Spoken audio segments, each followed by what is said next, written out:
Welcome to Earth's Mightiest Weirdos. It is a strange, strange Sunday.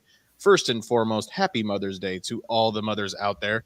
I know we're going to see a little bit less of our normal audience just because it is Mother's Day, but we hope everybody's able to enjoy this on replay if you're not able to join us live. Joining us from Comics and Cinema Podcast is Alex Klein. How are you doing tonight, Alex?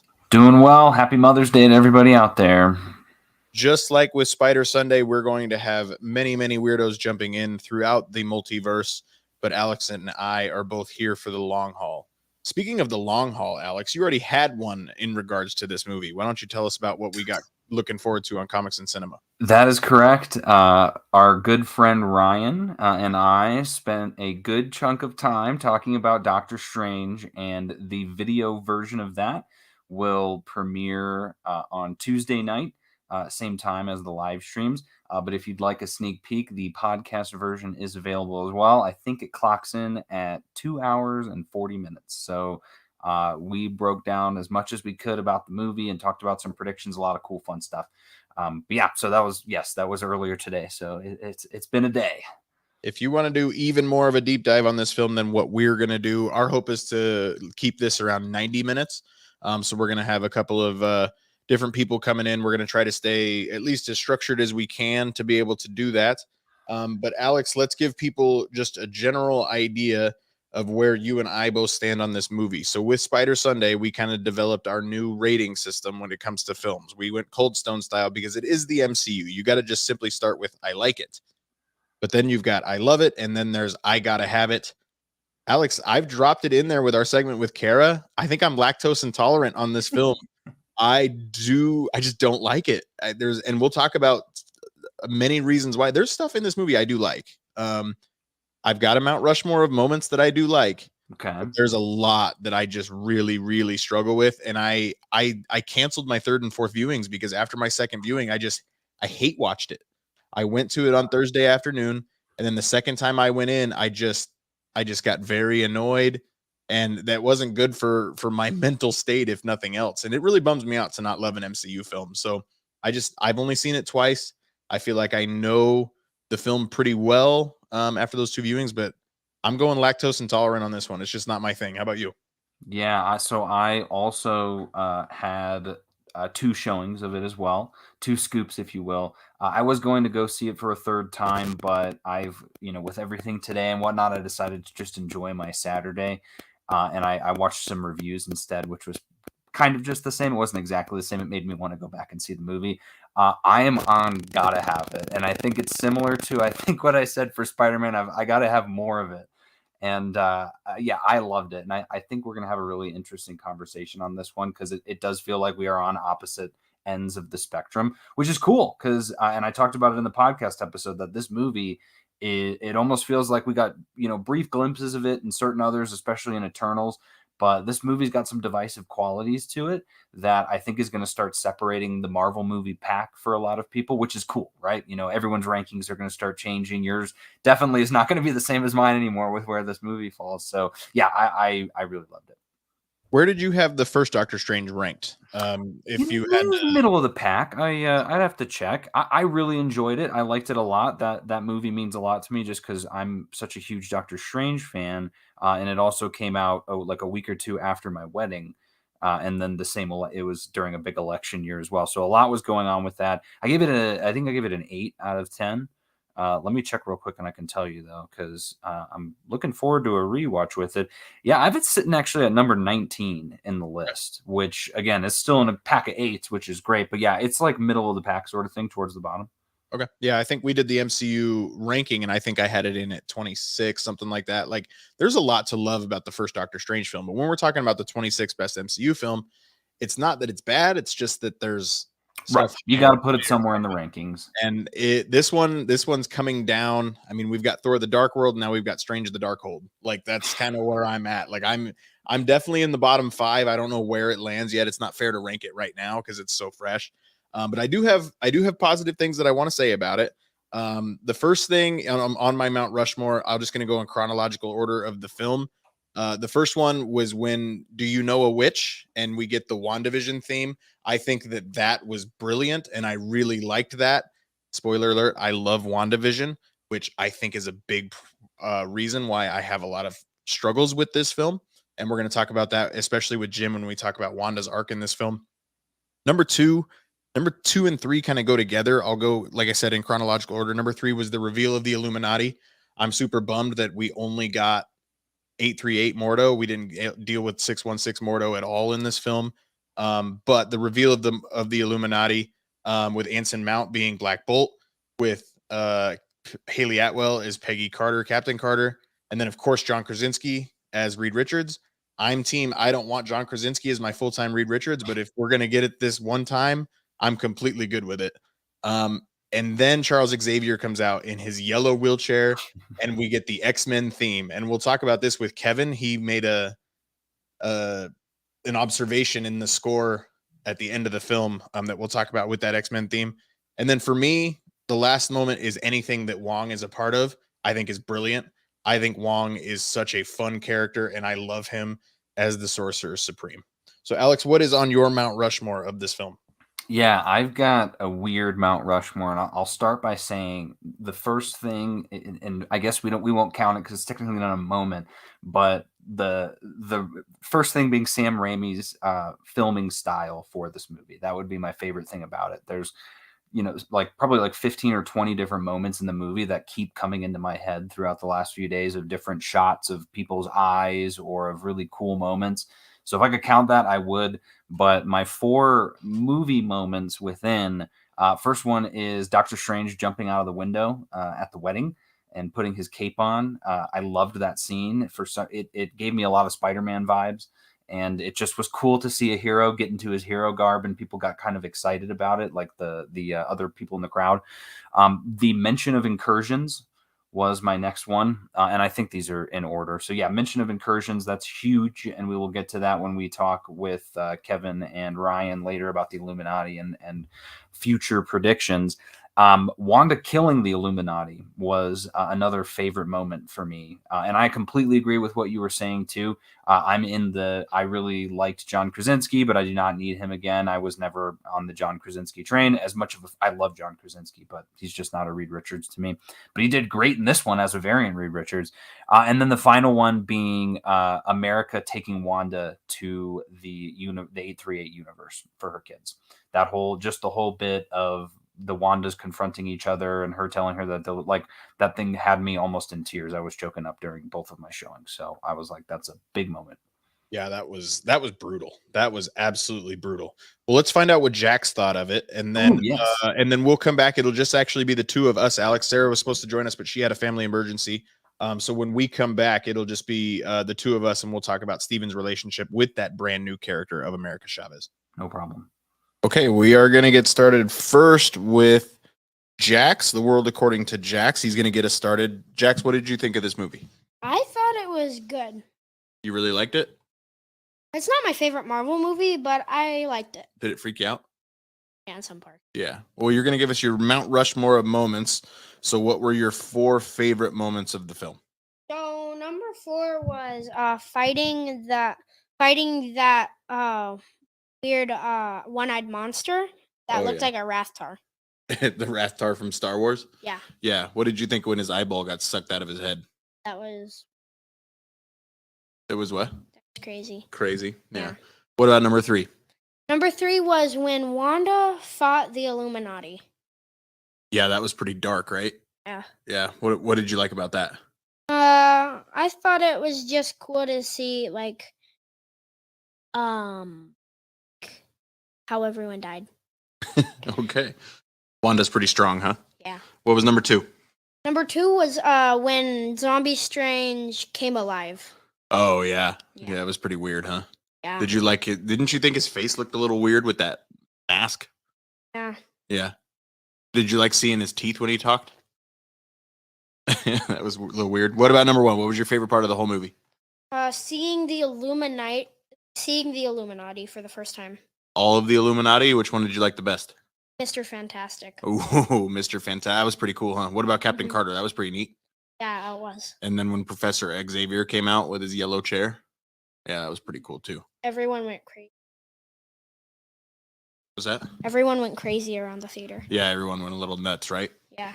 Well, what did do you think you want to go see this movie again, or you think you're good for a little while? I think I'll see it again. Okay. I don't know if I'm going to take you. Okay. All right. Thanks, buddy. You're welcome. So that was Jax. He's still spending Mother's Day with his mom, so he was able to come on with us a little bit earlier. I do apologize. I've got a new webcam that I'm trying out, and my words don't always match my mouth, so that's going to drive me a little bit nuts. But regardless, that's kind of the situation we're in. But Alex, we talked about it. Let's get into it right now. America Chavez, brand new character played by Xochitl Gomez. We begin the film on the back of her jacket, seeing that star. I did not expect to start this film right there because it's a character we haven't even teased. So, Alex, what do we need to know about America Chavez? What did you like about her in this film? Yeah, it's funny. My cousin, we had a big group go see the movie, and I was sitting next to my cousin. He doesn't know a lot about comics, and so after the movie was over, he was like, "Tell me about America." And I said, "You saw it in the movie. Like everything that they showed about her was exactly pulled from the comics, which is really cool." So, we had talked about in the prior episode that they just retconned her backstory, that her moms are actually from Earth and all of this stuff. But the OG story of her is that she's from this place called the Utopian Parallel. It's a completely different universe.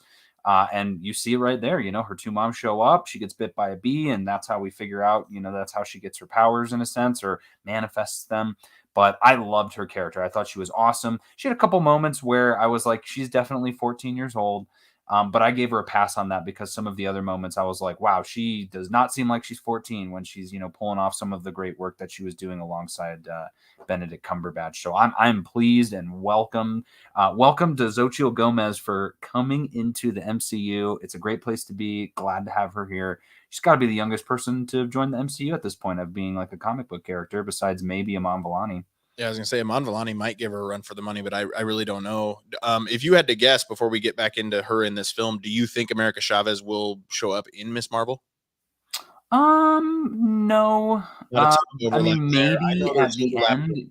Yeah, You could, but I really couldn't say. I mean, at this point, leaving off of at the end of it, she's probably just chilling in Comertage training. So that's maybe where she's going to school versus in Jersey City. So I doubt we see her. That's fair. Yeah, I mean, we open up where her and Supreme Strange, who ends up becoming Zombie Strange. That haircut was not stellar. But they're running from Balrog is what I've determined I'm going to name this creature, because I really don't know what it's called. But they're going after the Book of Ashanti, which means a lot for throughout the rest of the film until it doesn't, which we'll talk about a little bit later when we talk about Wanda. But I think it was a fun way to start the film. I actually really like the entire concept of, hey, your dreams are you in a different universe. I think that was a lot of fun. And she's able to basically say, hey, I'm the only one of my kind because I don't have dreams. I thought that was really interesting. Like you said, there was a few times where you could tell she was a little bit 14. I'm willing to forgive that too. Like, that's not a huge deal to me. I think she's only going to get better with time. They cast this character for the future of the MCU. From a representation standpoint, like you said, she had two moms. She also had that flag lapel pin on her jacket. I think her jacket is really cool. I'd like to see what else they're going to be able to do if once we finally get that full America Chavez costume. I think that's going to be a lot of fun. But I really am leaving this film with the expectation of getting a America Chavez Disney Plus series announcement during D23 in August. Yeah, that'd be cool. But what did you make in the comic books? Is it a similar star-shaped portal that she's able to? Yeah, all of that was identical, insane. Like, her clothing was identical. The star-shaped stuff was the fact that she can punch it, that she can kick it. Like, all of that was just exactly the same. It was great. When she punched that container in the 838 universe where she's trying to get out, and Christine's trying to help her out, and that star shape, just the way they did all the star shapes, I thought were really, really great. What do you expect from the character of America Chavez, especially as it relates to her relationship with Stephen Strange? Like you said, she's in Comertage now. Do you think she's going to stay kind of on quote unquote that side of the universe? She's going to learn the mystic arts and stuff like that? Because I mean, her power is kind of a mystic art of its own to an extent. Yep. So I think what's going to happen is you're going to start seeing, and we'll talk about this again when we get closer to it, but there's a Secret Wars aspect to all of this. And part of Secret Wars is, at least the Jonathan Hickman one that all of this seems to be leading to, is that all these incursions keep happening, and these incursions take place based on the MCU now, take place when people are screwing up things they shouldn't be messing with.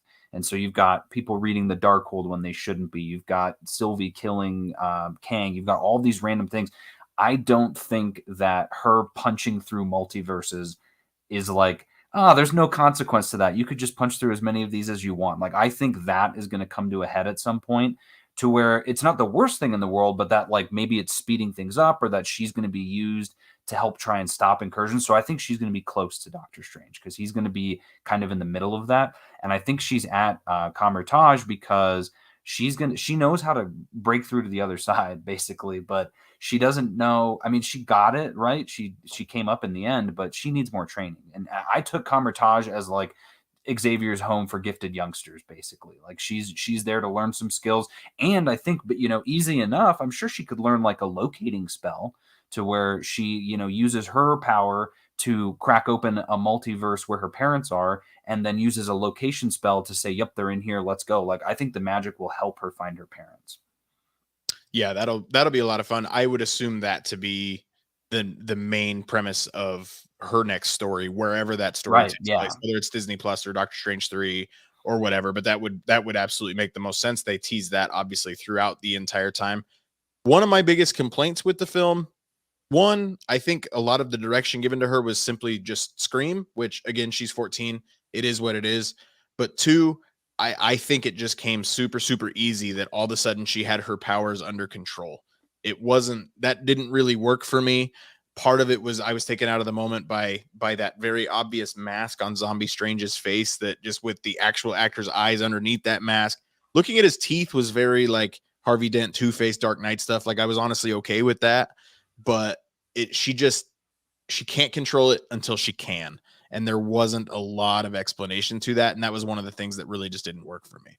Yeah, that's fair. I think, and I'd taken your feedback on that before I went into the second showing, because I was like, what did Strange say to her at the end? Because I'd remember, you remember bits and pieces, and I was like, all right, I'm going to make sure that I'm going to do a solid for Brian on this one. And so let me try and help you on this. So first off, I completely agree with what you just said too, which is that you can't do it until you can. And oftentimes that is what it is, especially in superheroes. Eventually they just get it. But in this one, there are some bits. So you called out the one, she punches the star in the container. So that was her showing that she can do it by herself, that she was obviously scared, but she somehow got out of that. But then you get to this point where Doctor Strange shows up, and she's welcoming death. Like, she tells him, go ahead, take my power. I completely understand, which is very adult of her. But I think at the same time as her kind of succumbing to that feeling of like, you know what, I'm just not going to be scared anymore. I know this is where I'm at. I'm going to die. And him having faith in her and having trust in her, and telling her that every single time that you've portaled us somewhere, that you've portaled has been to exactly where we need to go. And she was like, but what about the first time? He said, and even that first time led you to this moment right now. And I'm getting some chills even saying it. But the second time I was like, that was actually pretty cool. And she gives him this really cool look. He gives that wink that I think you probably didn't like at all, which I thought I loved. And then and that's totally fine. There was definitely some camp there, but I think those bits is what set it up. So for me, that worked. If that's not enough for you, then you're totally justified in not liking it. But I think that's what they were setting up, is you had can't control it, sort of can control it, has been given permission by an Avenger that he believes in her, and that's the rousing amount that she needs for that final 10% or whatever it is. One thing I do like, and it was essential to her character, was Strange being different than the rest of the Stranges. Yes. Our Strange being that compassionate, are you happy? Like obviously the Are You Happy takes place throughout the multiverse, but our Strange being different. I really appreciated that. And honestly, when I thought more about our Strange being different, is that final scene in Spider-Man Spider-Man No Way Home, where he's on top saying, those of us that love you will miss you, like stuff like that. Because we got the whole drop that he said, in the grand scheme of the multiverse, your sacrifice means very little. That's what Supreme Strange was telling America at the very beginning of the film. It didn't make a ton of sense. I mean, it does, but like then America finally coming to that same realization when our Strange doesn't have that realization anymore. He's actually come and he's grown. One thing about that character relationship between America and Strange is I think it did really advance his character being more compassionate. And I think that that's something that I really, really enjoyed. I'm here for the Doctor Strange, kind of the mentor of the entire deal. Yeah. Anything else on America Chavez before we bring in our next guest? He's just a couple minutes early, but I want to get to talking about the Scarlet Witch. Yeah. All I'll say is the bit where they're at Mordo's or at the Sanctum, and she says, what was in this tea? And then goes over on the couch. I died. I loved that. That was like she killed that performance. I thought that was great. That's it. Well, let's bring him in from the multiverse, Mr. Jim Scroggs. He's got her in the background even. Jim is here to help us talk about Wanda Maximoff, aka the Scarlet Witch. But Jim, first and foremost, welcome to the show. Hey guys, how are you? Doing great. Doing well. Jim is here. You can find him on Instagram at JH He's also a big part of the Agents of Field podcast here on the Nerd Life Network. I just realized our logo is not in the top corner there. That's fixed. Boom. We've got Jim as part of the Agents of Field podcast. Jim, I know for a fact you were not lactose intolerant on this film, so I'm just going to go straight to it, Cold Stone style. Did you like it? Did you love it? Do you got to have more of it? I definitely liked it, so I'll lean toward the I loved it aspect of the Cold Stone scale. I expected a got to have more of it, honestly, from you in this film. I did have that at one point, but to be fair, I was slightly uncomfortable during the film only because I made the cardinal mistake of drinking a lot beforehand. But even with that aspect running through the back of my head, I mean, I definitely enjoyed this film. Good. I'm glad to hear it. Like I said, I know my opinion isn't the only one. It's been dubbed by several the Last Jedi of the MCU now. I don't know if it's going to be no. But no. It's divisive even in my own home. My kids liked it, my wife liked it. I'm not a huge fan of it. So wait a minute, you're saying it's divisive when everyone liked it but you? And No. There's plenty of it. Well, that's the problem is Sarah couldn't be here, and Sarah was team me. Yes, she's the one who mentioned that it was The Last Jedi. Anthony is also coming later. I know Anthony's more so on my side. I don't know if David knows where he stands, but we'll ask David when he gets here too. But let's get into it. The biggest reason why I didn't like this film is it had one of my favorite characters coming from one of my favorite projects, and I think it pooped all over that project. That is not a fair way to put it. That's how people talk about Luke Skywalker in The Last Jedi, so I'm leaning into it a little bit. But Jim, let's talk about, first and foremost, before we talk about Wanda, let's talk about your Mount Rushmore of moments from this film. What were some of your favorite parts? Some of my favorite parts, Zombie Strange with a cloak full of souls of the damned.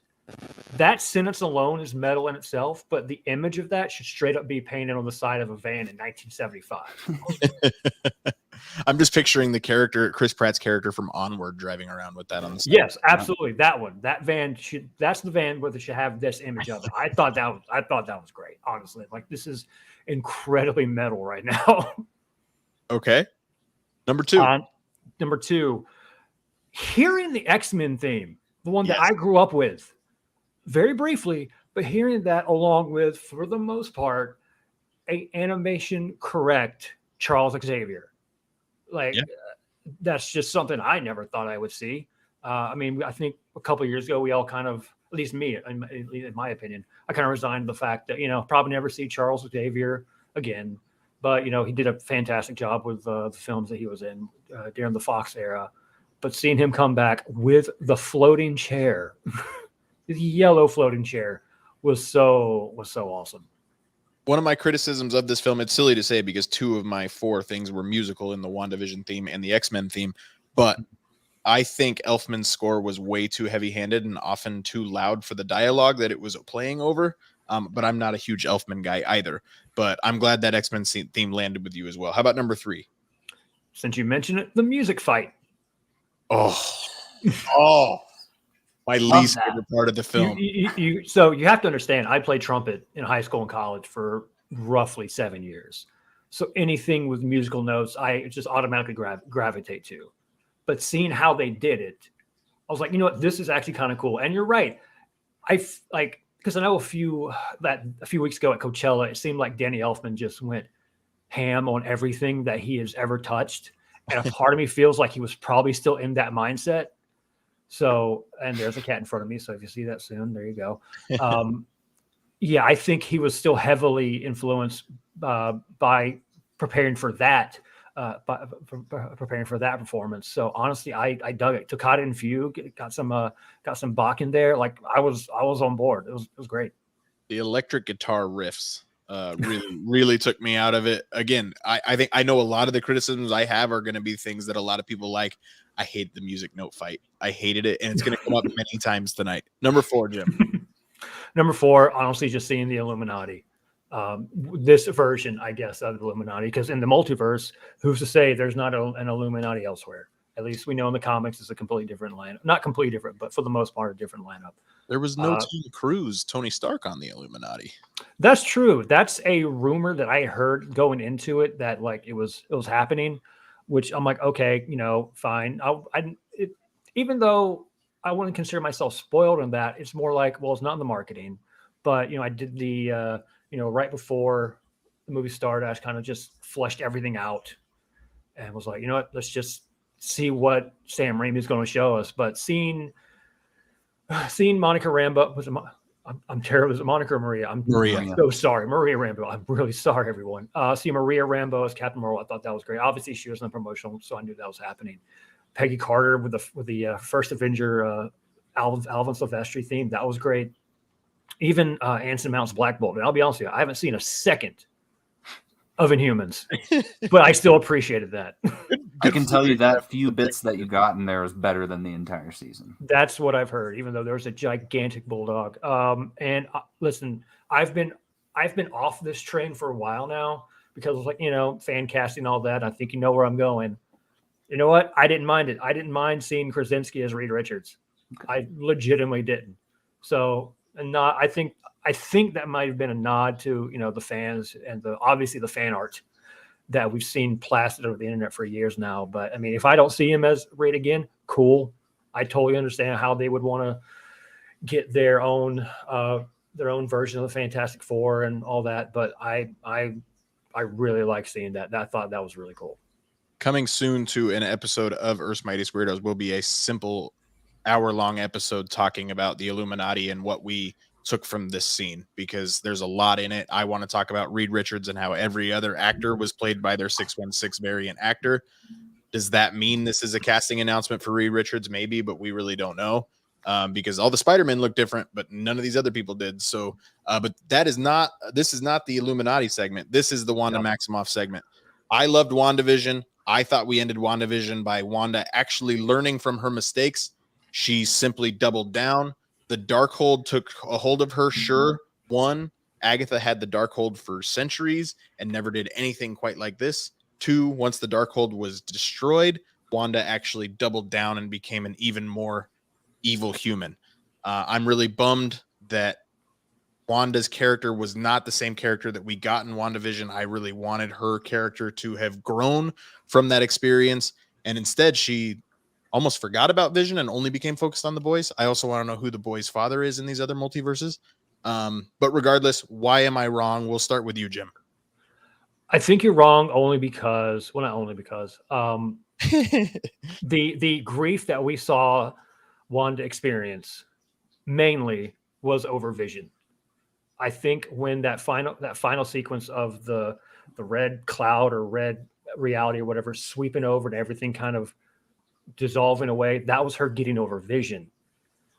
So I think the next thing is like, okay, she's like, I obviously I think it was a credit scene of that series, see her floating in the mountains, Incredible Hulk style.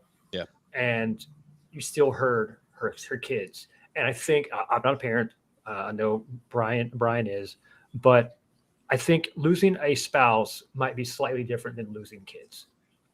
I think that considering those Tommy and Billy were the two things left of that reality, that experience in Westview, I think that's why she kind of doubled down, as you put it, because I can't lose my kids. I lost my husband, which is terrible, but I cannot lose my kids because that's the last semblance of happiness I felt, even if it was fake.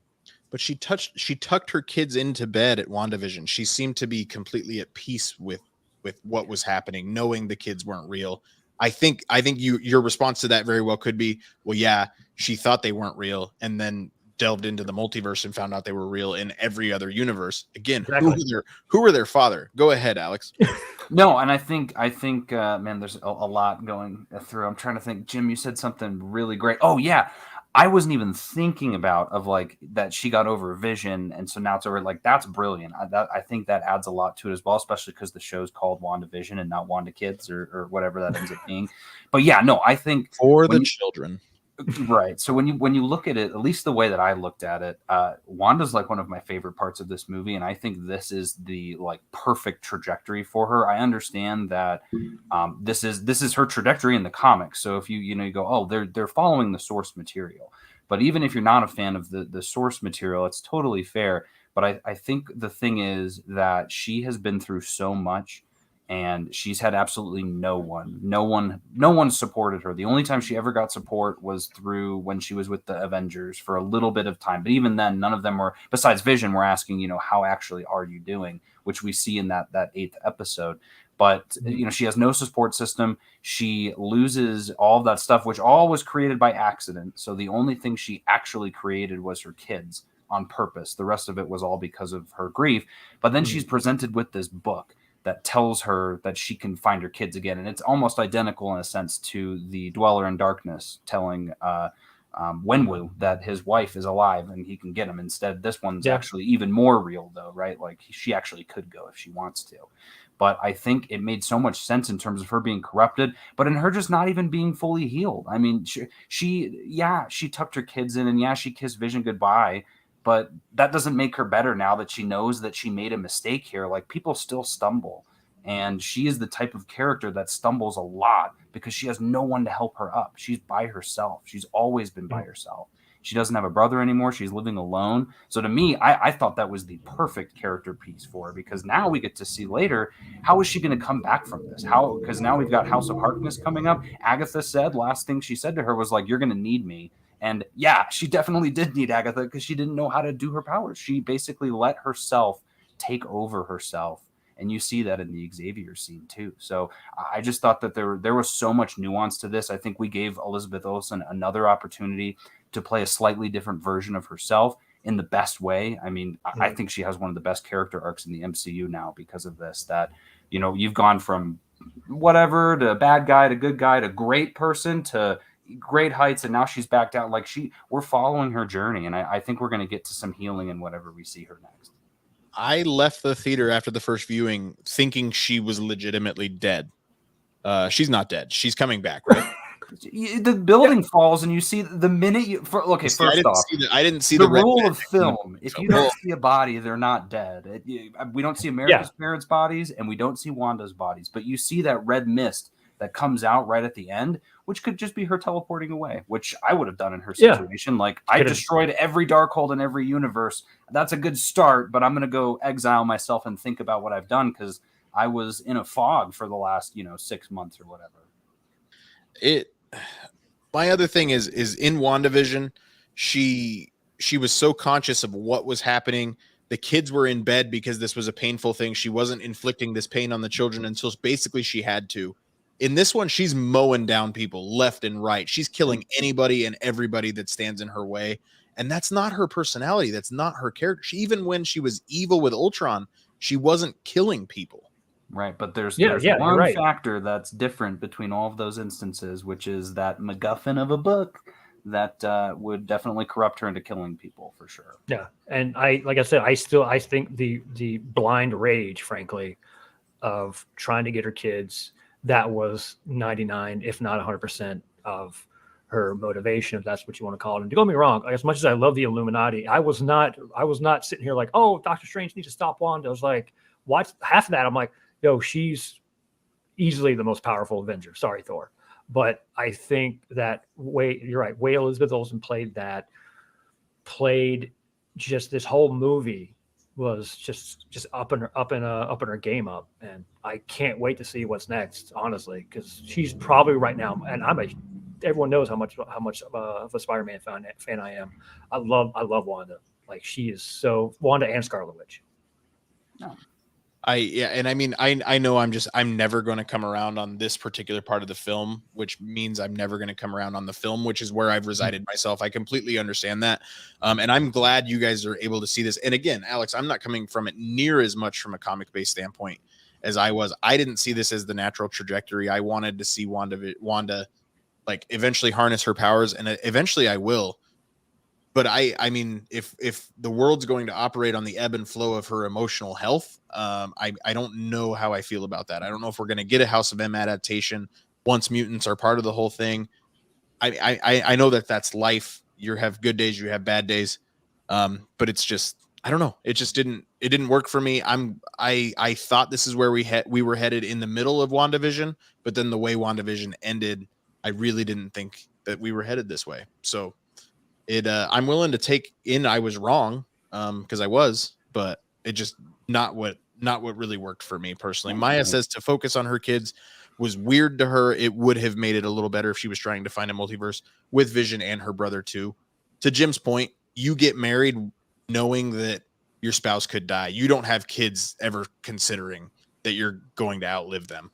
So and Vision's still out there in this current universe. Like there's no reason to find him in another universe when you've got a perfect version of him out there just waiting to be found. Basically, that wouldn't have made sense. Again, I keep harping on it, but I really need to know who that kid's father is in all of the multiverses. Maybe she adopted. I was assuming in that one either she adopted. I mean, that's true. It's been in front of us the whole time. It's Mephisto. Mephisto confirmed. Well, Jim, I know you got to get out of here and get on to the rest of your things, but anything that you need to plug, and we appreciate you coming on. Oh, yeah, like you said earlier, Agents of Field, a bunch of us are just a bunch of sports idiots talking about the things we love there, and, being a part of the Nerd Life Network's so fantastic. So many great shows across the platform. So follow me on Instagram at JHScroggs, Twitter at Jim Scroggs. I think that's about it, and go Avalanche. Go Avalanche. Jim, thank you so much for coming on. Thanks, Jim. Thanks, guys. Good to see y'all. All right, we will keep rolling with the multiverse. We actually have a couple of pre-recorded segments that we're going to play right now. So first we have Piano Rob giving us a quick spiel of his 1 minute Mount Rushmore. Rob loved this film.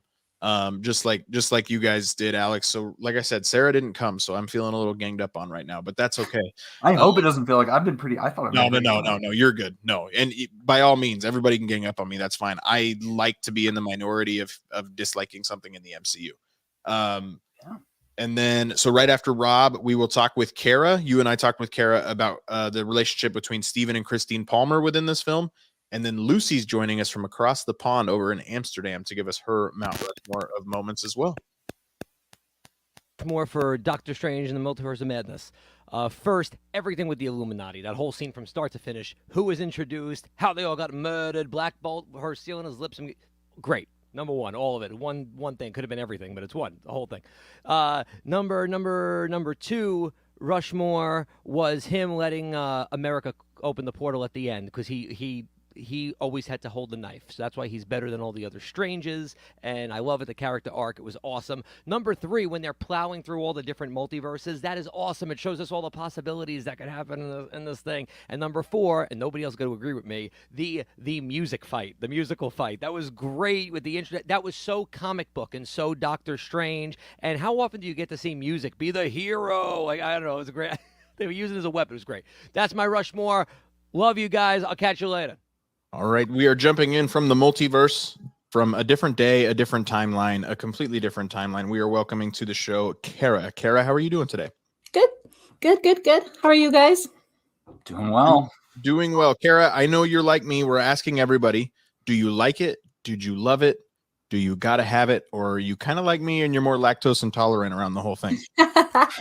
Well, I have to say it is not my genre of movies. I am much more of a feel-good, positive comedy and much less of like a horror suspense.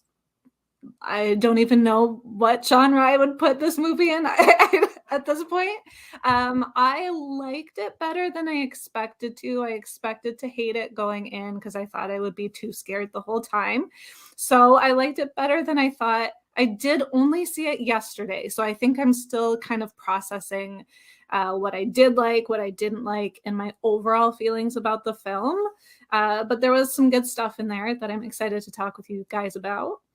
What were some of your favorite moments then? We're asking everybody their Mount Rushmore of moments. If you're able to come up with 4, I hope that that's true. Even I came up with 4, so I think you'll be okay.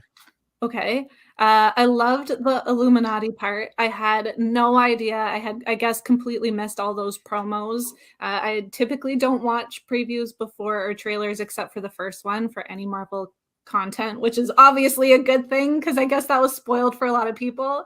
I yelled in my theater when it was Peggy Carter as Captain Carter. I was not expecting Haley Atwell, so I was the only one apparently in the theater who wasn't expecting that. She was in a trailer.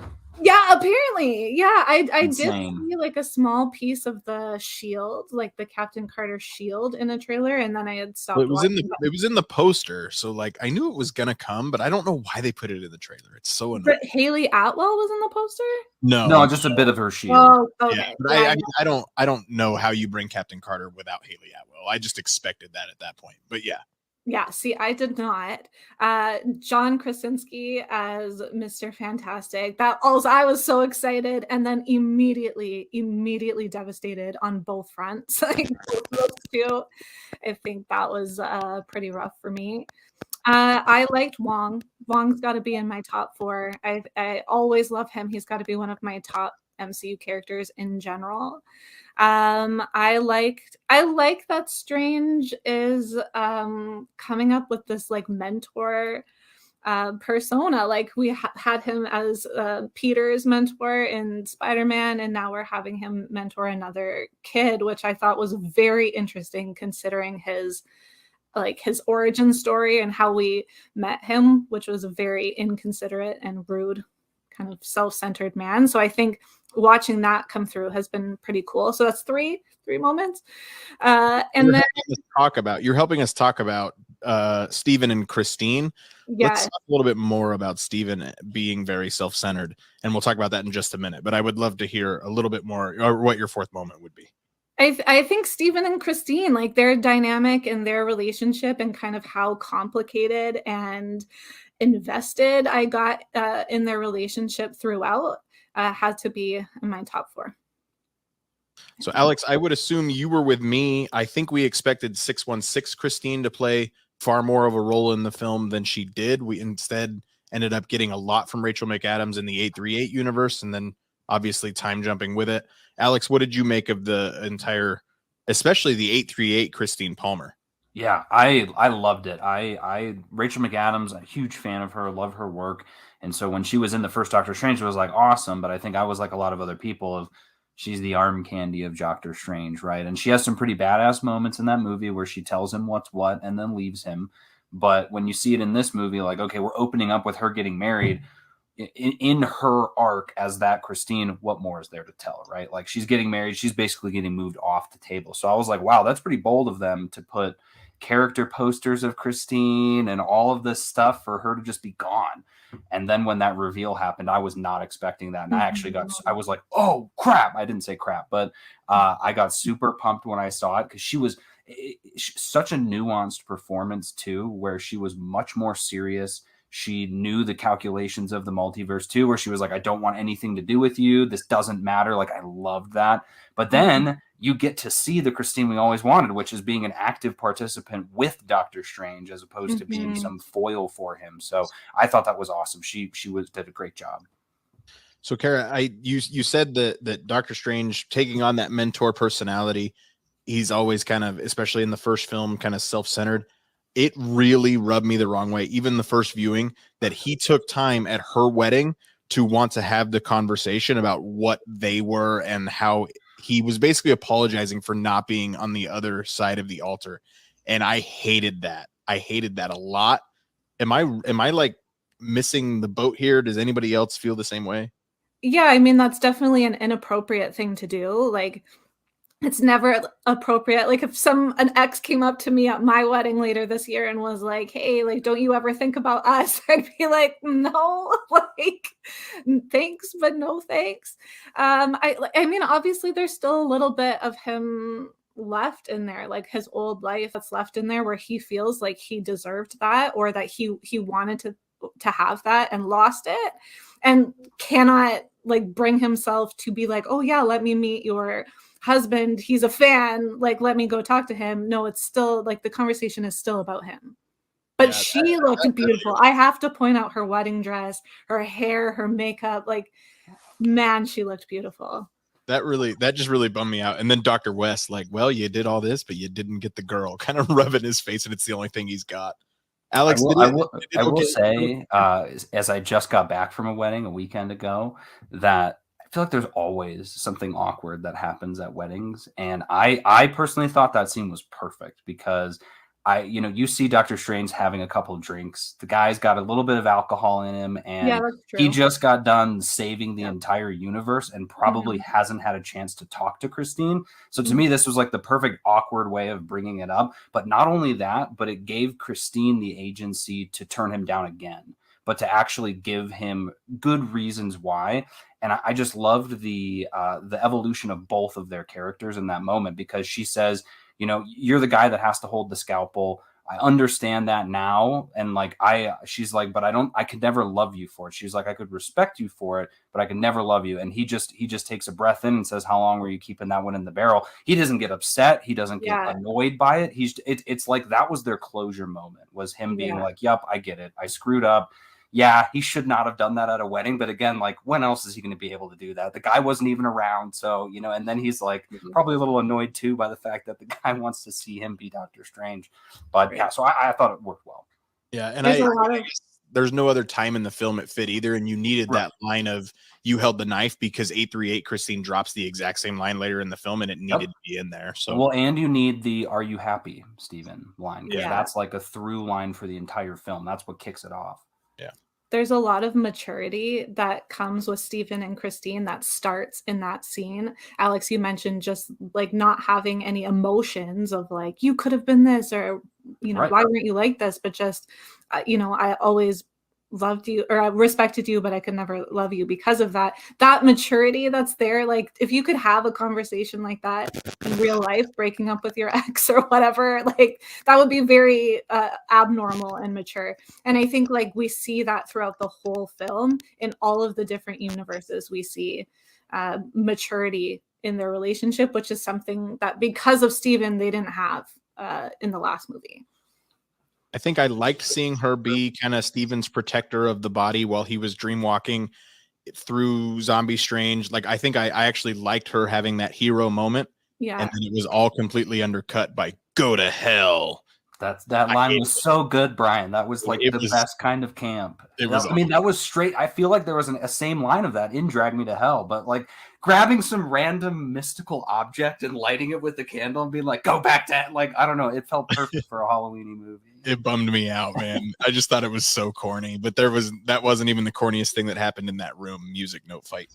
That was kind of cool. I've never seen that before. Like, it was kind of corny, but I've never seen it before, so I kind of liked it.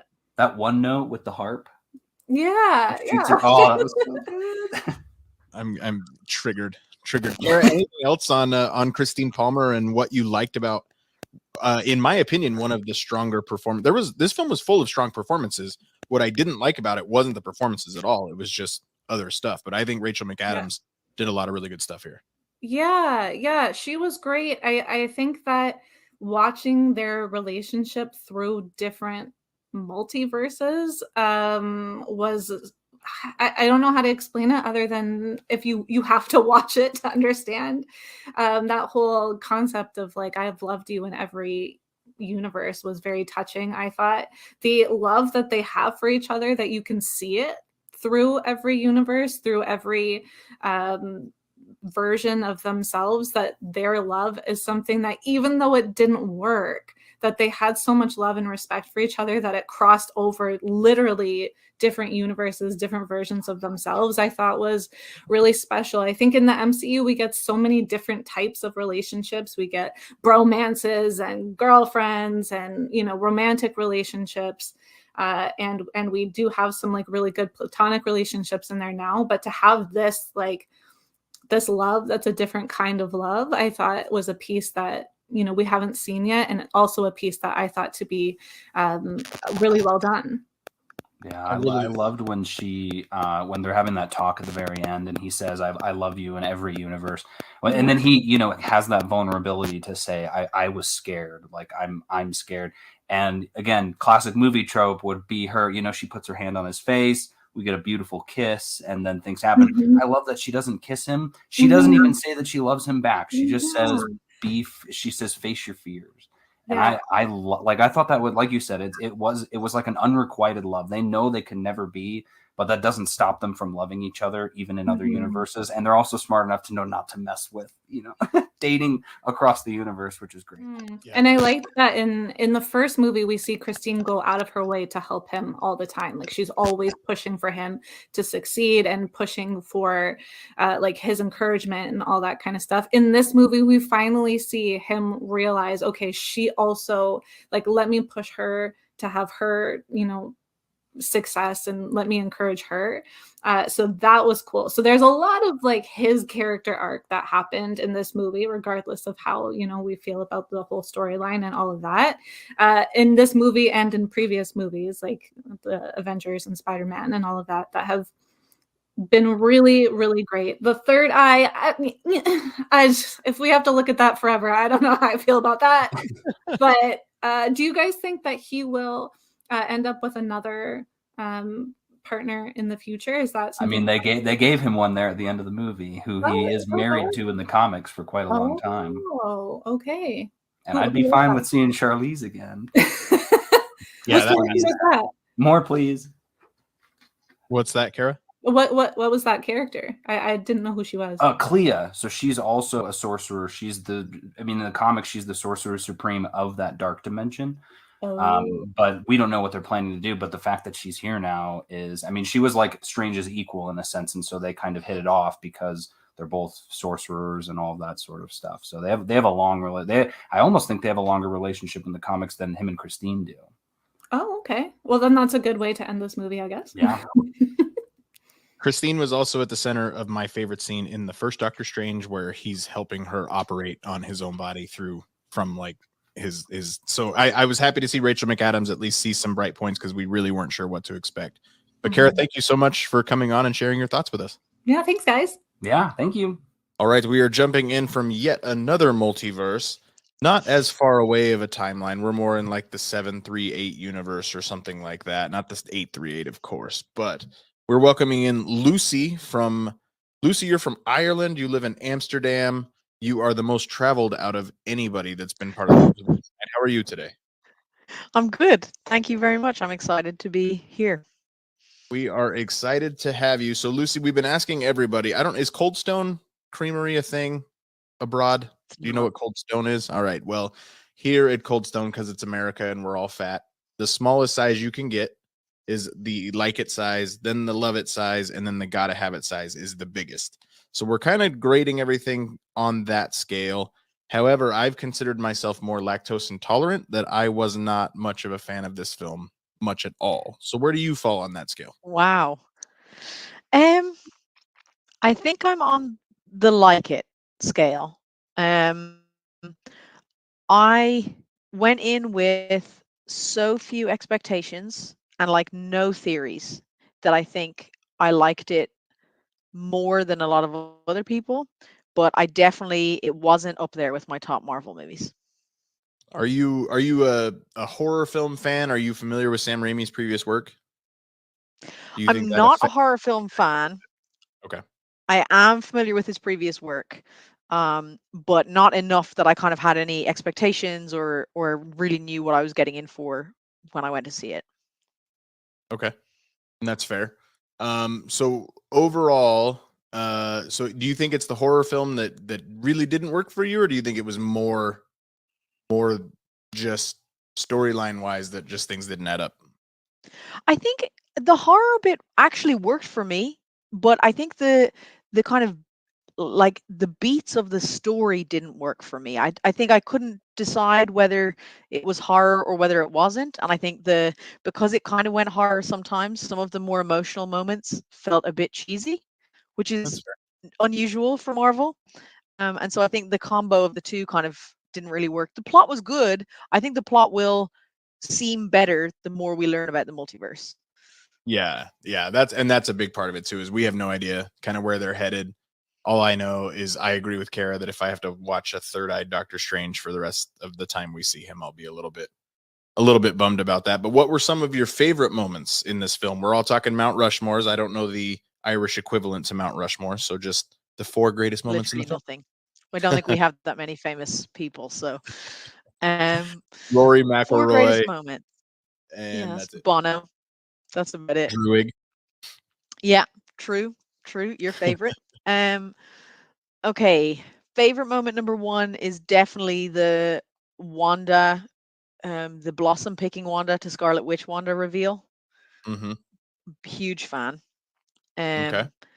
And the moment where, she's talking and then she says, "You didn't tell me her name, did you?" And like she's fully aware, she's still like in control of the moment, even though she gave herself away. She like doesn't really care, and I love that. So that was definitely up there. I think favorite moment number 2 is definitely the Illuminati reveal, purely because that got a cheer in my theater, which doesn't happen over here at all. And usually, if somebody Which was to one cheer, specifically? All of them, or it, was it specifically there Reed? was a few gasps with Captain Carter. But it was specifically Reed that got the cheer and a bit of applause. So it's not just an American thing. Everybody loves Jim Halpert. yeah, pretty much. All right. Number 2. Or number 3. I'm So sorry. You already gave us number 2. yeah, no. Number 3. Okay, so there was a few. Number 3, I think, purely because of how cool it looked, was actually the opening sequence, like where they're running through his dream. Okay. I was just, I think, overly excited. I saw it in IMAX 3D, which I hadn't seen a movie in for a very long time. So the like straight in with like the very cool graphics and the colors, I really appreciated. And a lot of like little things.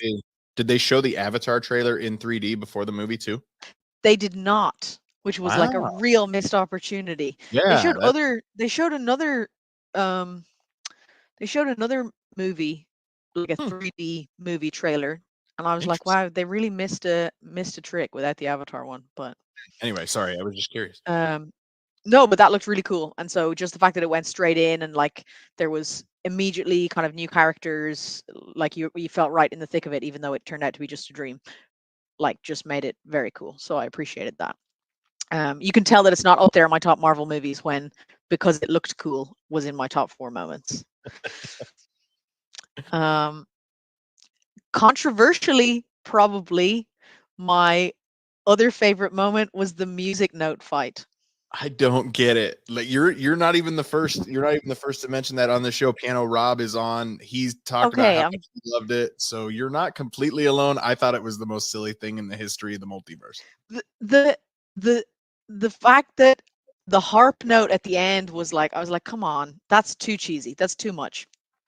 But before that, the notes and the music and it was just such a cool concept. It was a bit random, kind of came out of nowhere, but it was just such a cool concept. I loved it. Yeah, I've already talked about how much I'm not a Danny Elfman fan, so that's part of it. Is we kind of made Danny Elfman the hero for a minute, and then I just didn't work for me. But no, like Lucy, I'm glad that I'm in good company by not having this near the top of my list, at least, because Alex is going to make me feel pretty silly tonight, I'm sure. But Lucy, thank you so much for joining us, and it's been a pleasure to have you. We hope to have you again really, really soon. Yeah, no problem. I'll definitely come back. Look forward to it. Alex, you have been very kind to me, so Good, I hope so. I expected it to be worse. We have a third person now joining us, Anthony from the Agents of Field podcast. sheeptire.com, everywhere else you may be able to find Anthony. Anthony, welcome to the show. What's up? Good to have you. Anthony, Reading your background, man. do you like it? Do you love it? Do you got to have it? Where do you stand on this film? I don't know. I liking it would be a stretch. All right. I think you know what? I tried to go into this movie with no expectations and no theories, but I guess subconsciously I did have expectations and they just weren't met. You know, here in the conversation, and I know Alex, I know you really enjoyed it. Jim, I know he enjoyed it. Ryan. So part of me wants to try to give it another go in theaters and then just close my eyes when that music fight comes on. But I don't know. It was so weird. Well, Anthony, I knew I wanted you on this show. After seeing the movie, you said just give me a Mount Rushmore segment because I don't want to talk about much else. I gave us her top 4 as well. She said when Professor X trapped Wanda, that scene was pretty neat, and I got a little WandaVision in the film. I love that. All the multiple multiverses, Black Bolt imploding, that was dark. We'll talk about that next. And then Charlize Theron, the queen herself, is here. So those are Maya's top 4 moments. Anthony, what do you got? All right, so the first one would be I loved how campy this was. You know, they definitely let Sam, you know, do what he wanted to do, which, you know, we were told this was going to be the first horror movie, but it just felt so campy. You know, this feels like a good introduction to somebody who, you know, might be a huge fan of the MCU, but isn't necessarily, you know, old enough to start seeing, you know, Evil Dead, you know, R-rated horror movies. So this might be a good introduction to somebody who, you know, this might be the first horror movie they've seen and, you know, can grow their love that way. Second, America Chavez. I thought she was pretty cool. Seemed, you know, her powers seemed very convenient.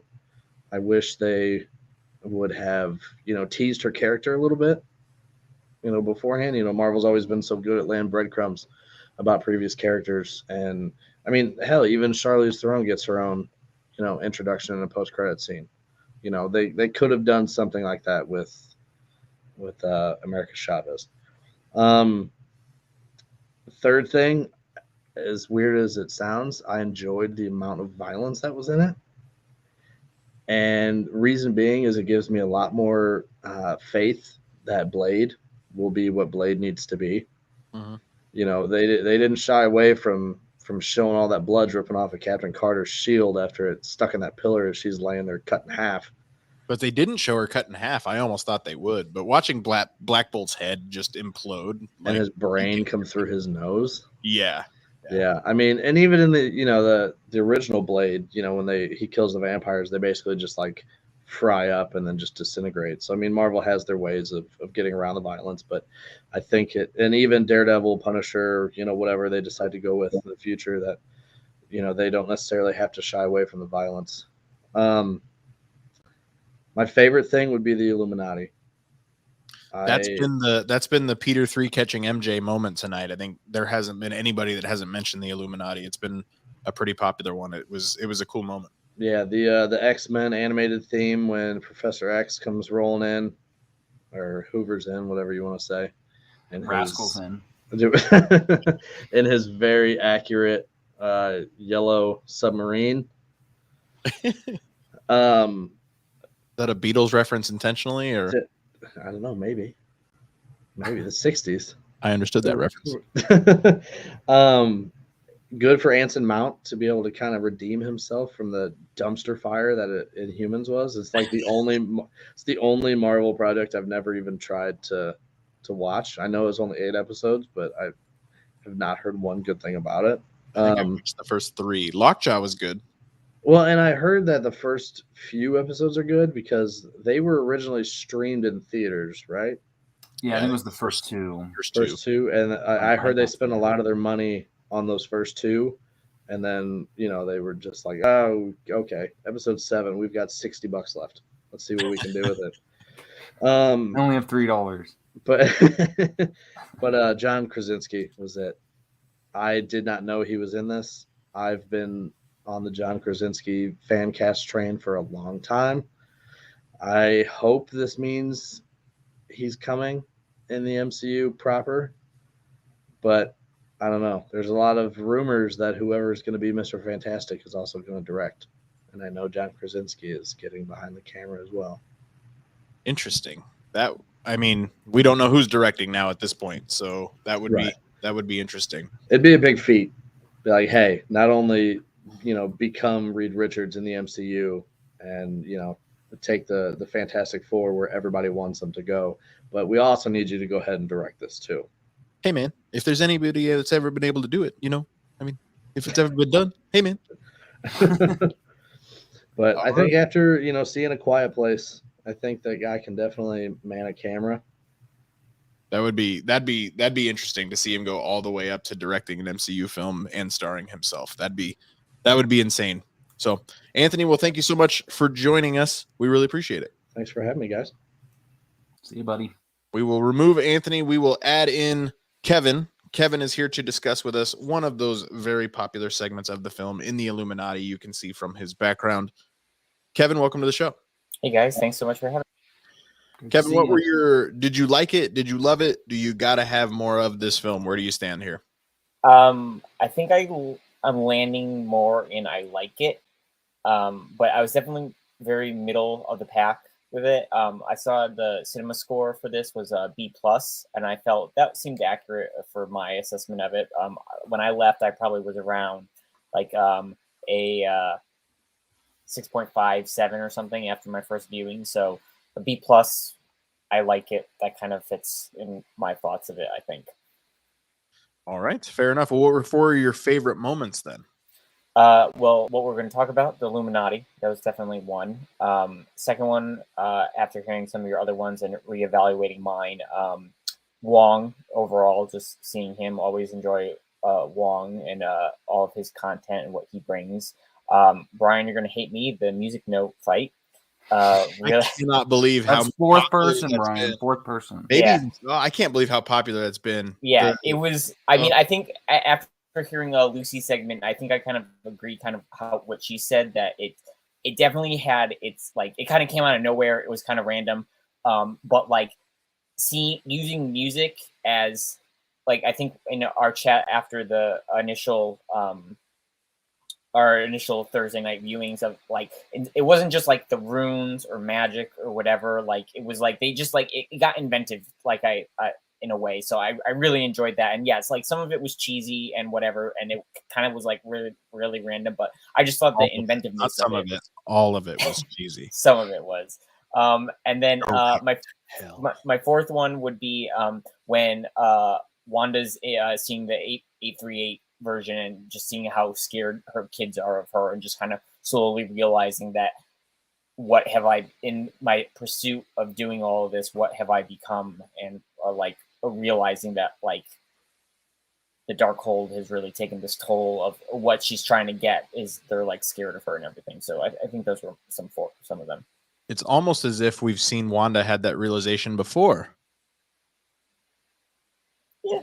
Well, I mean, I think a little bit, but I think this was knowing that my view of kind of what you guys were talking with Jim and Alex and everything was that the Darkhold added another layer to this of she was corrupted beyond recognition of this pursuit of what she was trying to do, and that by just we saw from her fingers, they looked like Agatha's, they were all dark and everything. So the Darkhold had its grips on her, and if she knew it or not, subconsciously or not, she was these pursuits were fueled partially by the Darkhold's influence. So I wonder if she never found the Darkhold at the end of, or got the Darkhold at the end of WandaVision and somehow learned about the multiverse, would she instead have been an ally with Strange, and towards the end been I'm just gonna peace out over here in this universe and just chill with my kids, and that would have been that, but I think that Darkhold added an extra layer to everything. Yeah, I think her replacing another version of her too is a little bit weird, but regardless, we're not talking about her. We're talking about what is decidedly the most favorite part for most people around this film. Yes. I think everything that happened in the 838 universe with the Illuminati was super, super fun. I think the way that Strange was introduced to the statue of himself, which Alex, I believe, made you probably pretty happy. It looked pretty comic book accurate with how high up the neck on the Cloak. cape came and everything. Yeah. The cloak, yeah, I guess it's the cloak. I'm sorry, he corrected. But Kevin, let's talk about it. The Illuminati. Yeah. Did your theater lose their mind with any of them other than John Krasinski? Yeah, I think because as everybody's been saying, there was all these leaks ahead of time. I kind of came in kind of fresh. I mean, I obviously knew, I had known before the movie release that the word Illuminati was said, and then I had seen the brief still image from the teaser that of Captain Carter's shield, so I knew about that, and then obviously from the poster, and then obviously Professor X. So that was what I came in. So yeah, when we start, we start with Mordo. Everybody, we've known him or whatever. Then we Captain Carter's the first one, I believe. Mm-hmm. And so people were like, got some chairs for that in the theater. And then we go to Black Bolt, and I think some people were like excited. I was super excited because I was like, "Oh, that's really cool" because of the comics, and I didn't know until the credits that it was Anson Mount. I had very first thing you said about this, Yes. your review of the film was Anson Mount was Black Bolt. I was like, Yeah. is that really your first thing? Yeah, that was like I was so shocked by that. Because of the headpiece and everything, I couldn't tell it was him. Yeah. And then Captain Marvel, Lashana Lynch, that kind of got an okay response. I think a lot of people didn't really recognize her or remember her. And then everybody lost it for Reed Richards. I lost it because I didn't know he was in it. In my second viewing, there was one guy behind us who he was like, oh, he like flipped out. It was so fun. And then when Professor X comes in, obviously I knew from the Super Bowl trailer that he was in it, but I didn't know that they would have the X-Men animated series theme, or that he would be in his little yellow floating thing and the green thing. Like that was I was like, oh my God, that's crazy. So I thought it was so super great. And I thought seeing John Krasinski was literally, I feel like I've seen that look in fan art previously, and that Marvel Studios was literally like, you guys have wanted it. Okay, we've looked at this stuff online. We're going to just literally take that, put it on the screen for you, and here you go. I do apologize to our next guest. He's due up in 2 minutes. David, we're going to push you back just about 5 minutes because we're just now getting into our talk about the Illuminati. But first, I want to ask Alex, why can't Marvel help themselves? We got a week away from this film, and they drop official spots with the Captain Carter shield in the posters. Fine, that teases it. It is what it is. But then to actually reveal her in the film, and then apparently I did avoid it. The yellow wheelchair was also in official stuff. Mm-hmm. And then I know that Reed Richards had leaked ahead of time. I was able to avoid that one 100%. Alex, why can't Marvel help themselves here? Dude, that's a question that I don't think we're going to answer until, they're held to trial and we put some fire underneath them. Because even Kevin said it himself. And okay, go do something about it then, Kevin. Okay, it's enough to just be like, oh yeah, they probably spoiled too much. But it's you're the #1 guy at Marvel. If you said stop doing this, they'd listen to you. Even if it was Bob Chapek, they'd probably be like, yeah, you should listen to Kevin. He knows what he's doing. I was spoiled by, I don't remember what it was. I think I was tuning in, or no, I was watching someone else's show, but there was a 5-second ad before the show. And literally it was like a 15-second ad, but you could skip in 5 seconds. So for 5 seconds, I had to sit there while I saw Professor Xavier's chair, heard them say the Illuminati, and saw Captain Carter's thing. And I was like, you have got to be kidding me. Obviously, I kind of knew Carter anyway from the poster. So I was completely surprised by Reed Richards and by Black Bolt, but the rest of it didn't get a thing for me. I was cool to see it. Loved hearing the X-Men sound, but it still was one of my favorite moments, but I can imagine that being one of my more favorite moments ever. Had I been a little more surprised. Kevin, one thing you noticed about the score for that X-Men sound, would you be able to share that with the rest of us? That is speculation at this point, but really cool speculation. Yeah. So obviously hearing the animated series theme, I at the end of the credits, they always, especially when you mentioned, Brian, one of your Rushmores was hearing the WandaVision theme. So at the end of this, when they get to the music part of the credits, they showed the Lopez's, the WandaVision 60s theme. They had that. And so I wanted to see for the animated series. And so it was interesting. It said it was the X-Men 97 theme song, which is the upcoming animated series being the reboot sequel series being done by Marvel Studios. So I thought that was pretty interesting. One, because I think everybody is assuming that based on everything that has been said so far, that the X-Men 97 is going to use the same theme song. Like they're just going to maybe remixed a little or like whatever, but they're not going to change that because it's so iconic. But what I do think is interesting is because everybody from Marvel's side has been kind of avoiding the topic when reporters ask them, is this part of the MCU? Is it just, are you simply doing a continuation? They're kind of cagey about that. So I think eventually we're going to find out that that the X-Men 97 series is going to somehow establish itself in a multiverse universe of the MCU. But also, especially seeing Professor X looking the way that he did, like, is there a greater tie there than some things? You know, obviously we saw Captain Carter, and she's not the same version that we saw in the What If series. You know, it's another variant of Captain Carter. But so I don't know. I just thought it was interesting that it was credited as the X-Men 97 theme song, which hasn't released yet, and not the X-Men the Animated Series theme song. Yeah, I thought that was cool. Still sounds the same, which is all that really matters. Exactly. Alex, if you had to die in one of the ways one of the Illuminati died, which one would you go with? Because I would say Black Bolt last. I was gonna say, you know, Black Bolt would have been really quick, but if I'm picking, I think I'd say Professor X, because I not only would I have gotten to go into Wanda's mind and had the knowledge that it's not herself, right? Like it's her alter ego kind of doing this. I would have had some consolation knowing that as my neck got snapped and I died almost instantly, right? So that's a nice, quick, merciful death. Plus, you know, I got to see Wanda, so that'd be my pick. Can anybody explain to me how Wanda knew that America and Steven were in the 838 universe and she knew which one to go into? That's part of what Strange was saying about America, that every portal she's opened has taken them exactly where they need to go. So she took them to the universe that Wanda was in, the Wanda that she was going to dreamwalk to. So I don't think she had any knowledge that the Illuminati was in that universe or anything. It was just that's where Wanda is going to be. So maybe that's where we stop her again, like subconsciously. She didn't know it, but that's why she got taken there, I think. Convenient.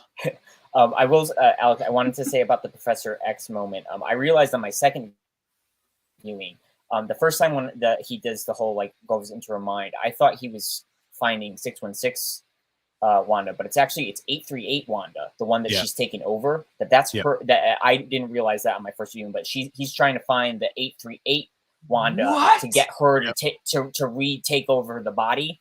And also, if you guys didn't notice, the little TV had the 1950s WandaVision.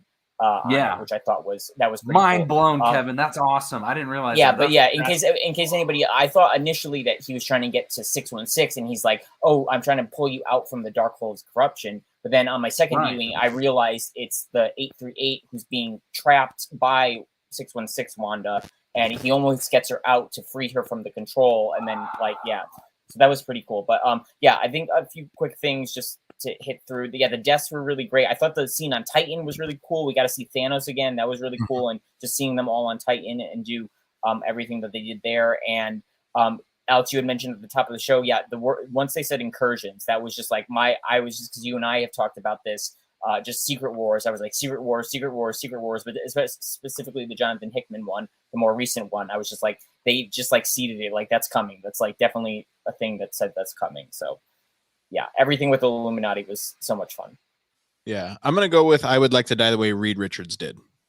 Kind of went the way that, I mean, he just got kind of taken apart like ramen noodles. And then his head was exploded. I was going to choose Captain Marvel because she just kind of seemed okay. And then she just kind of got crushed and it didn't look like it was that bad. It just kind of looked like it kind of like really just knocked her and killed her out. So like, as Maya put it, she got squished by a house like the Wicked Witch of the West. Yeah, exactly. Yeah.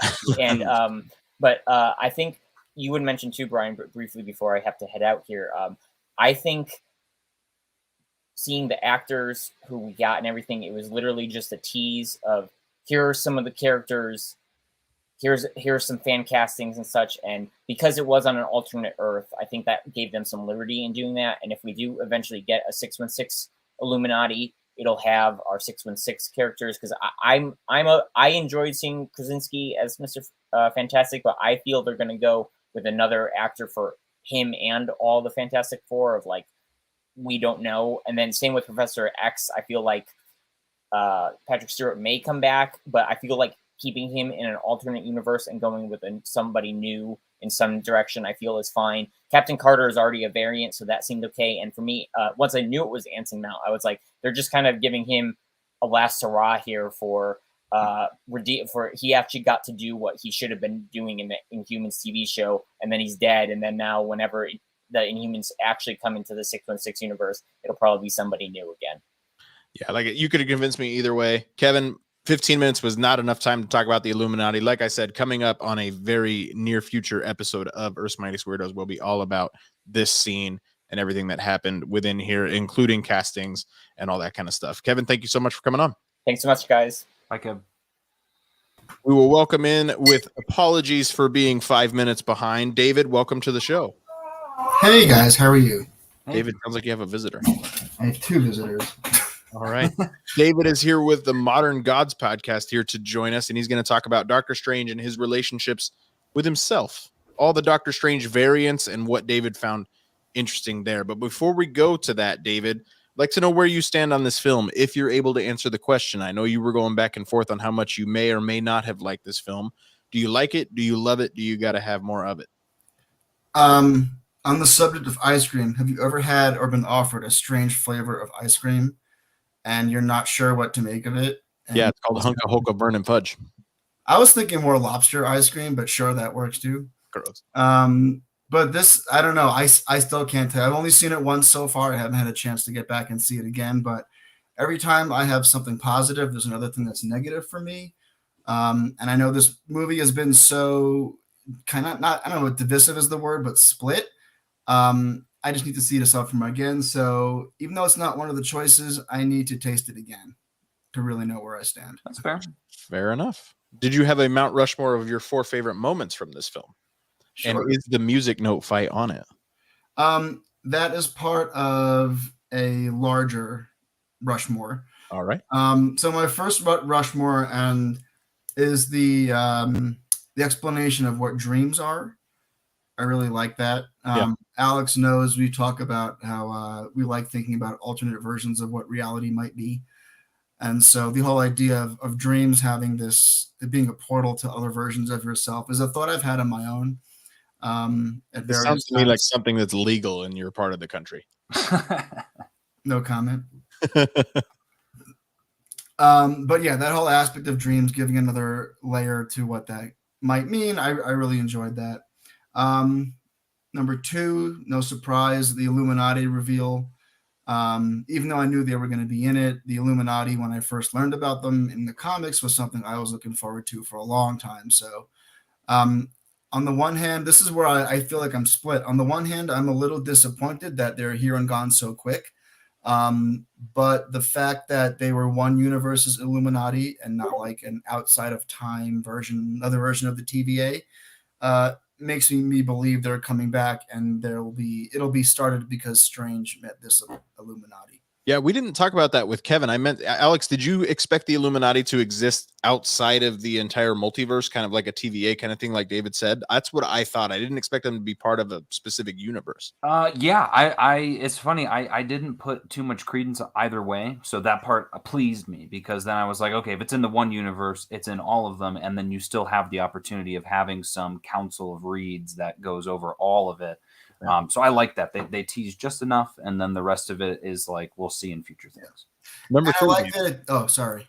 No, go ahead. Go ahead. I was going to say I like how it didn't overlap or interfere with what the TVA is, because I heard some people talking about that before the movie came out. That if this is an extra dimensional, whatever extra time, I don't know, version of the TVA, how will those two work together? But it wasn't in conflict, so I like that. Awesome. Number 3. Number 3, again, not one in particular moment, but I liked how Strange's magic was more elevated in this movie than what we've seen before. I feel that there's a reason I'm sitting in front of What If Strange. I feel like What If the What If episode of Doctor Strange had a lot to fill in the blanks in this movie. One of which was how he goes about learning his magic and what different types of magic he's learned. A big part of that episode was absorbing energies, I guess, of other dimensional beings. We definitely saw elements of that in this movie. Different ways he used magic, and yes, the music fight was different, to say the least. I had heard. I'm a Danny Elfman fan, so sorry, Brian, but No, no, it's all good, man. Like, it's all good. I live over here. Feeling so real quick story, not story, but just real quick. Where I work, the Colorado Symphony has a relationship with Danny Elfman, and he had to cancel one of his shows because he was working on some music for a movie. And I'm pretty sure it was this. But when he did come back, he said how, like, he didn't say it outright, but he was alluding to the fact that he was getting kind of bored with what he was doing, and he wanted new things to do in his composer life, both in the movies and in his personal work. And I feel like this is straight out of that. I've never seen anything where, like, the fight mimics the score. It was just so weird and so different. I really enjoyed that. And then he hit the gym and got jacked and then went to Coachella. Right. So that was 3. And then number 4, his possessing dead Defender Strange at the end. I knew when they buried him in the beginning, I knew he was coming back somehow, because you don't do something like that without it coming back later. I didn't put it together that zombie Strange that we saw in the trailers was going to be this same dead Defender Strange. And I don't think I would be alone in saying that I think everyone thought that might be like the big bad he was going to be fighting at the end of the movie. But the fact that he turned out to be a good version of Strange was a really nice surprise, because a lot of this movie was spoiled, unfortunately. Well, he was also our version of Strange. I think the concept of dream walking was, and that's not something we've talked a lot about with, especially how important it was in this film. I think the concept of dream walking was really, really neat. It is neat. I feel like this movie just barely touched upon what you could do with that concept of reaching through the multiverse and taking over a different version of a body of yourself. So yeah, that concept of him possessing a dead version of himself from a different universe was strange. Pun intended. Absolutely. Alex, what did you make of the dream walking concept and just seeing the way Benedict Cumberbatch was able to be himself 3 or 4 different times?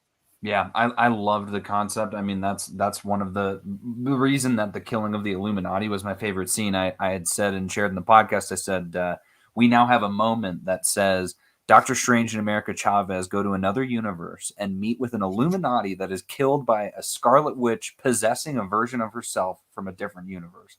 That is insane. That exists in the MCU. And the fact that she, in a possessed format, killed an entire group of Avengers is incredible in terms of showing her power. Strange as well, though. Same thing. He's able to possess a dead body and fight off the souls of the damned at the same exact time. I thought him playing that character was great. The zombie character, we see him with Defender Strange. We don't see that much of him, but I thought he did good in the different versions that he played. David, what did you make of that last Doctor Strange, the one where we get the first view of the third eye? Do you think he's the same Doctor Strange that we got in What If? Because we're watching that universe, that incursion, like we talked about a couple of times tonight, that it's collapsing on itself. It looks straight out of What If. I mean, obviously this could have happened more than once. Right. Do you think that they were intending that to be the same guy that we saw, just influenced by the Darkhold? It's interesting. The What If Doctor Strange, people love to call him evil Doctor Strange, but remember the whole concept of that episode was, what if Doctor Strange lost his heart? Right. Or what if Doctor Strange lost Christine? I didn't think Doctor Strange's heart was going to play such a big factor in this movie. But it's another. This felt like, and this is also where I'm a little split. This felt like another version of the What If episode of Doctor Strange, in that again, his story was so tied to his feelings about Christine. I didn't think that's what this movie was going to be dealing with. I thought this movie was going to be dealing with the repercussions of what he did possibly in Spider-Man No Way Home, or how he has been a little bit aloof or careless with the multiverse, which isn't quite what we got here. So Third Eye Doctor Strange, I don't know. We'll see. It would certainly be interesting to see. You know, it hasn't worked out for anybody so far who's read the Darkhold. So I guess we'll see where they go with that. I kind of feel like you can't guess anymore because this movie was not what I was expecting to get. Yeah, the Darkhold's gone in every multiverse, which was interesting. But Alex, go ahead. I'm sorry. I had a question for you, but I lost train of thought. Let me try to think of what I was going to ask you.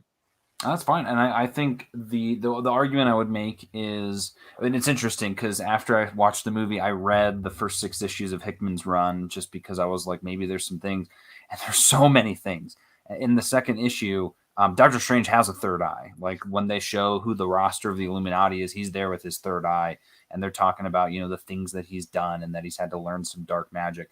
I would say the difference between him and Scarlet Witch and even Darkhold Strange is that he read the Darkhold for half hour, maybe less, and used one spell in it. Whereas Wanda has been studying this Darkhold for months and months, and that other Strange has been doing the same thing. So I don't think you're going to see it as affecting him, which is, I think, the why you see that in the post-credits scene as well, where he's kind of got it under control. I think that third eye is going to be helpful because in the comics, they typically call that the Eye of Agamotto, which is what is around his thing. So it's going to be something that helps him, I think.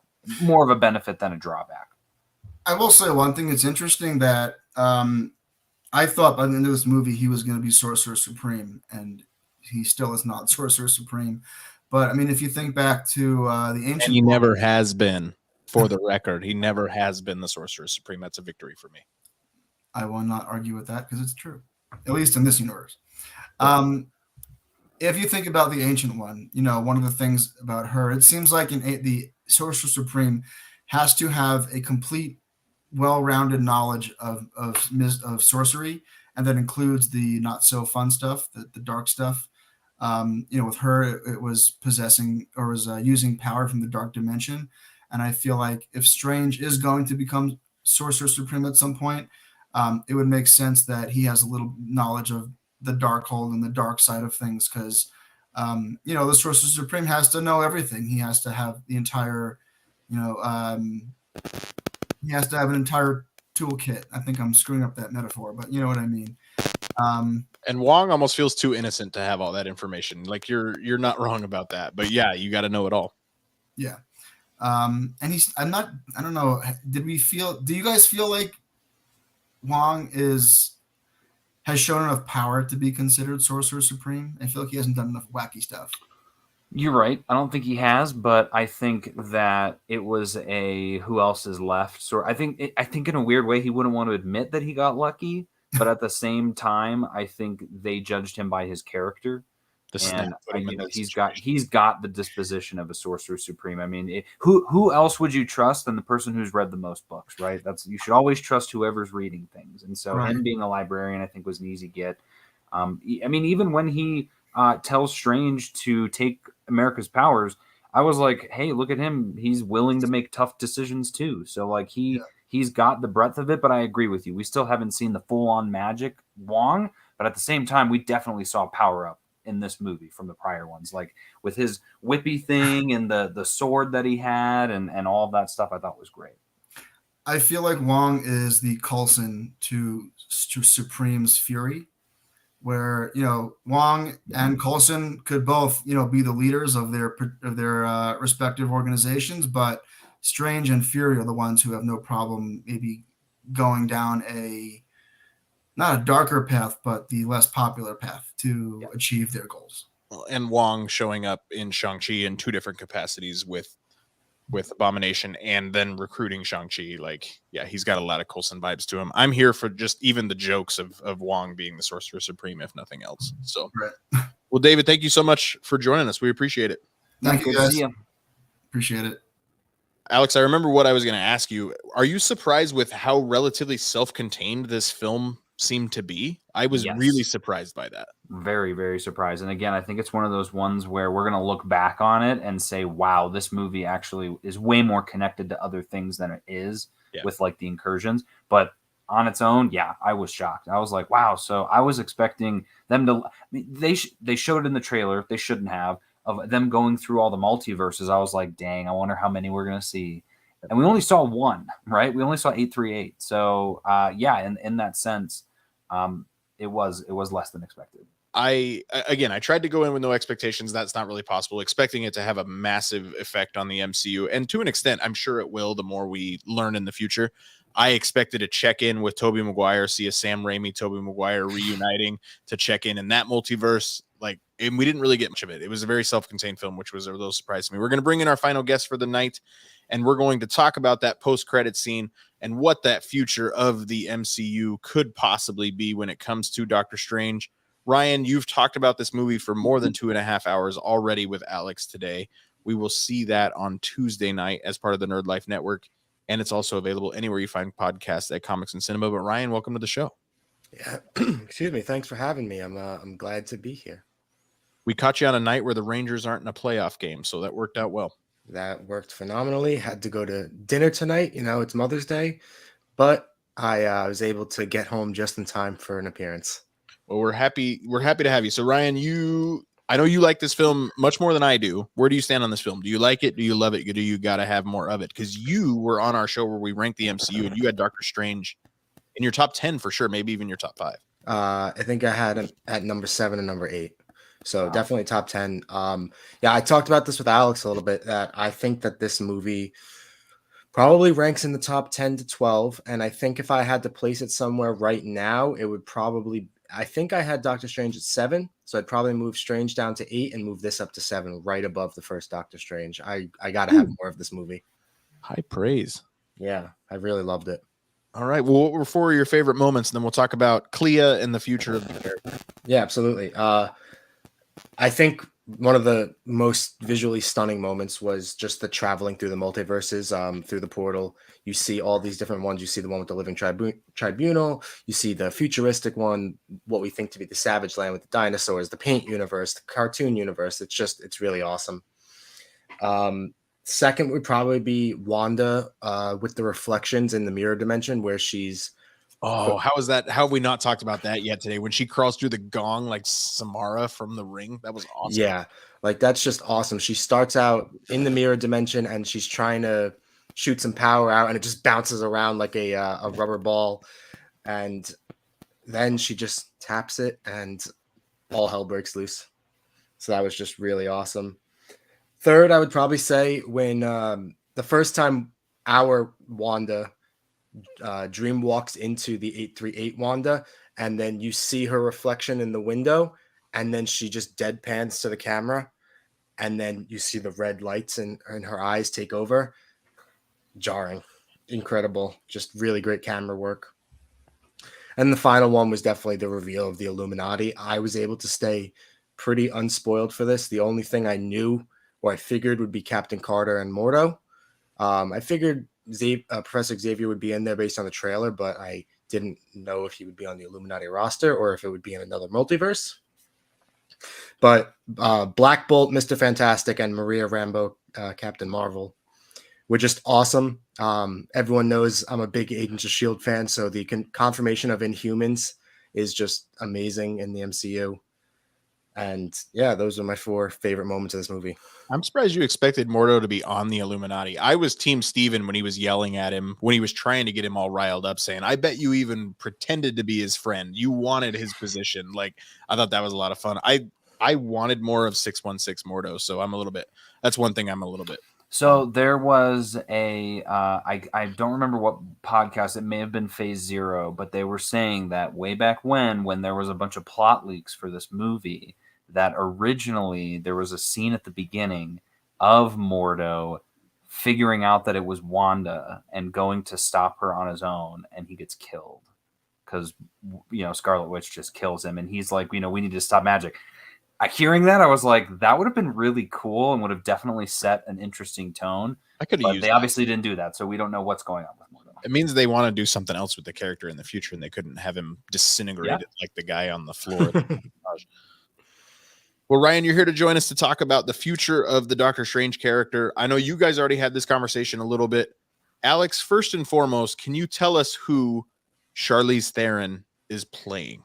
Yeah, so I'm not like a huge Clea fan, but she is the main love interest for Doctor Strange in the comics. So I think he met her and knew her before Christine Palmer. I might be wrong about that, but she's a sorceress, and she is the Sorcerer Supreme of the Dark Dimension. She has some familial relation to Dormammu. I think she's like a niece or something like that. But she's kind of like evil royalty, but she's a good guy. And that so, apple pretty far from that tree. Yeah, exactly. Yes. And so she was is destined to rule there and all of that because she's the Sorcerer Supreme. Most recently in the comics, Doctor Strange was killed, and no spoiler because the title of the comic was The Death of Doctor Strange, and she takes over as the Sorcerer Supreme, and that just happened. Like that comic came out last week. So there's some interesting stuff. They actually just put an Infinity comic out on Marvel Unlimited titled I don't remember. It's title, and then it's Clea, Wong, in America. So it's like something about them learning magic or something. I haven't read it, but so they're definitely capitalizing on it. But yeah, so she's basically just a love interest flame for Doctor Strange, Sorcerer Supreme of the Dark Dimension, and all around badass because it's Charlize Theron. Yeah, I was gonna say you are not gonna cast that actress, and then she put on Instagram yesterday, the cat's out of the bag. It seems like she's here to stay. This wasn't a potentially. She's a big player. I mean, there's a reason I think that they did so much great work with Christine to move her off the board completely to then bring Clea in and be this new fresh take that we get for Doctor Strange in the future. Ryan, we know Doctor Strange will return according to what we got in the film before we got Bruce Campbell as Pizza Papa. It's over. I'm finally over. Like, okay, fine. Like, I like that one almost as much as I like Detention Cap at the end of Homecoming, but still not as good. But Ryan, what do you expect Doctor Strange to show up next in, or where do you expect to see him? What do you expect to see? Excuse me. I would say that a long shot, but a possibility would be Quantumania. I think that with the quantum realm and all this multiverse traveling stuff, there's like maybe as a post-credit scene. I don't know if he'll show up in the actual movie. That's keeping Benedict Cumberbatch really busy, considering the last two theatrical releases have both been a big part of. So exactly. I mean, it's possible that I know this wouldn't necessarily be Benedict Cumberbatch live action, but what if season 2 might be another place he shows up? Because we know we're getting that this summer, I believe. Don't know that yet. Well, I think it's rumored that it'll be this summer because they had a bunch of the episodes already made. Is that right? At least a few of them, yeah. So we don't know when What If 2 comes out, but it could be this as early as this summer. Right. So that's a possibility. Otherwise, I would say that whatever the next team up movie is, or Agatha House of Harkness, I mean, that's where we might see Wanda next time. So I would say that it's possible that we could see Doctor Strange there next time as well. Like everybody expected in WandaVision for Doctor Strange to come out of the of the woods. We will expect it and it won't happen. But I think there's a lot of really exciting teases that they had in this movie that could be, setting up things for the future. So as much as I loved WandaVision, I want Agatha House of Harkness to almost have its own storyline, be completely removed from everything that is WandaVision, and more so the character of Agatha and where we get to, because I do expect a anti-hero at least turn for Agatha at some point as well. So that would be interesting. It really feels like Doctor Strange 3, is absolutely going to happen at this point, is what it feels like. It wouldn't surprise me if that's the next time we see him. Quantumania is not that far away. Keeping Benedict Cumberbatch that busy, that's an expensive actor to pay that much in 3 movies within just about a year. Alex, when do you expect to see him again? Yeah, it's funny you mentioned that too. I think he said something about taking a break, which obviously everyone immediately took as he's done doing this. But I think you're right. I think it would be because the next Doctor Strange now is going to be him and Clea dealing with an incursion. And Ryan and I earlier were talking about that's what's next, is that there's going to be some movie where he has to gather people. There's going to be incursion events, and slowly we're now building to this big Secret Wars movie. And yeah, you don't need to have that right away. You can have this incursion Doctor Strange type movie in, I don't know, 5 years, 4 years. We waited 6 for this Doctor Strange movie, and it still made $185 million estimated opening weekend, which is $100 million more than the first movie. So I would be surprised if the third one makes another 100 million more than this one. So that's I agree with that. Alex, prediction: Thor: Love and Thunder, will it do more on its opening weekend than this film did? I think it will. Yeah, you might be right. I mean, it could be right around the same though, because I think this one we've seen him in so many movies now. Here he is in his final his own movie, thank God. And with Thor, it was like, I can't wait to see the next one from Ragnarok. So yeah, this movie feels like Thor Ragnarok for Doctor Strange. So in that theory, I would say you're right. We'll see. Brian, thank you so much for joining us. Anything else that you wanted to make sure we got out there?